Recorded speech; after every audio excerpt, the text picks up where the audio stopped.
Breast cancer क्या है, उसको कैसे डिटेक्ट किया जाए जल्दी ताकि पकड़ में आ जाए। नमस्कार, मैं डॉक्टर तरंग Krishna from cancer healer centre. Cancer जब होता है छाती में, ब्रेस्ट में, क्या आप जानते हैं कि ये मेल में भी हो सकता है, फीमेल में भी हो सकता है। ब्रेस्ट दोनों में होती है, मेल ब्रेस्ट हुई, फीमेल ब्रेस्ट हुई। So lump can be found in both the breast, in men as well as women. अब जब लंप होता है, लंप में अलग अलग शुरुआती ऐसे क्या सिम्टम्स हैं कि क्या केवल लंप हो जाने से ब्रेस्ट कैंसर हम समझ लेते हैं कि ब्रेस्ट में कैंसर हो गया? ऐसा नहीं है। ब्रेस्ट कैंसर के कई सारे सिम्टम्स हैं। पकड़ा कैसे जाए? शुरू में जब अगर ब्रेस्ट कैंसर को शुरू में पकड़ लिया तो आप उतनी जल्दी ठीक हो सकते हो, आप उतनी जल्दी ट्रीटमेंट स्टार्ट कर सकते हो, आप उतनी जल्दी अच्छे रिजल्ट पा सकते हो। तो ब्रेस्ट कैंसर के शुरुआती सिम्टम्स क्या हैं? सबसे पहला, अगर ब्रेस्ट में पेन हो रहा है, अगर फीमेल में या मेल ब्रेस्ट में अगर लगातार कोई पेन हो रहा है तो चांसेस हैं कि ब्रेस्ट में कैंसर हो सकता है। पेन फीमेल्स में जनरली मेंस्ट्रुएशन के टाइम पे, पीरियड्स के टाइम पे भी होता है, बट उन 4 से 5 दिन के अलावा अगर बाकी 25 दिन भी पेन हो रहा है, जो ऑफ एंड ऑन सिचुएशन आ रही है, चांसेस है कि ये ब्रेस्ट में कहीं ना कहीं कोई कैंसर की शुरुआत हो सकती है। ब्रेस्ट के साइज में डिफरेंस होना और बहुत मार्क्ड चेंजेस होना, या फिर ब्रेस्ट में कहीं ना कहीं कोई रेडनेस होना या डिम्पल पड़ना। डिम्पल पड़ना मतलब कहीं ना कहीं कुछ दब रहा है या कुछ डिम्पल पड़ रहा है, यहाँ पर कोई कुछ दबाव दिख रहा है। तो हो सकता है कि ये शुरुआती सिम्टम हो ब्रेस्ट कैंसर का।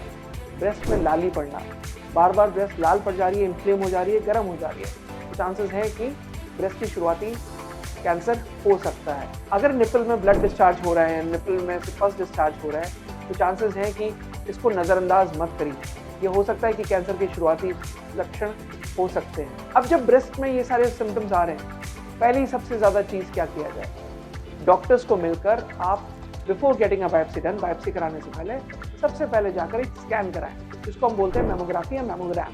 मेमोग्राम कराकर, या फिर अगर लगता है कि मेमोग्राम पेनफुल टेस्ट है, तो एक अल्ट्रासाउंड बोथ ब्रेस्ट भी करा सकते हो आप। अल्ट्रासाउंड बोथ ब्रेस्ट से आपको ये कंफर्म हो जाएगा कि जो लंप है या कोई भी जो गांठ है वो किस तरीके की है और क्या ब्रेस्ट में ऐसे क्या चेंजेस दिख रहे हैं जिससे ये कंफर्म हो जाए कि कहीं ये ब्रेस्ट कैंसर की शुरुआती लक्षण तो नहीं।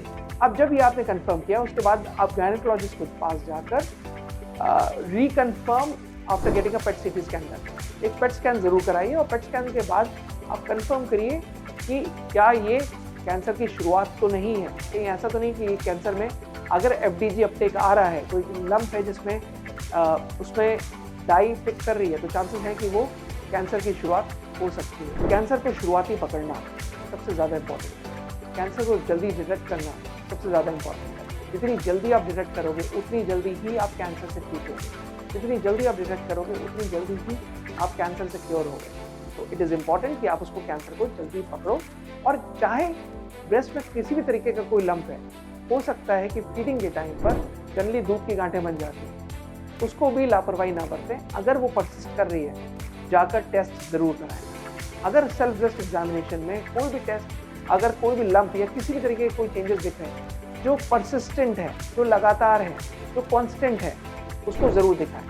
एक 4 वर्ड सिंपल बता रहा हूँ, अगर आपने ये समझ लिया तो आप हमेशा लाइफ में कैंसर से बच सकते हैं। Constant irritation causes cancer. कोई भी चीज़ अगर लगातार कॉन्स्टेंट है और इरिटेटिंग है, इरिटेटिंग मतलब आपको दिख रहा है कि वो नेचुरल नहीं है, तो वो कैंसर का शुरुआती लक्षण सबसे पहले है। आप उसको पकड़ सकते हो, आप उसको दबोच सकते हो और आप उतनी जल्दी ही कैंसर को डिटेक्ट करके कैंसर से ठीक हो सकते हो। कैंसर के लिए ज़रूरत है जागरूक होने की, कैंसर के लिए ज़रूरत है अवेयरनेस होने की। तो अपने आप अवेयर रहिए, जागरूक रहिए और अपना ख्याल रखिए।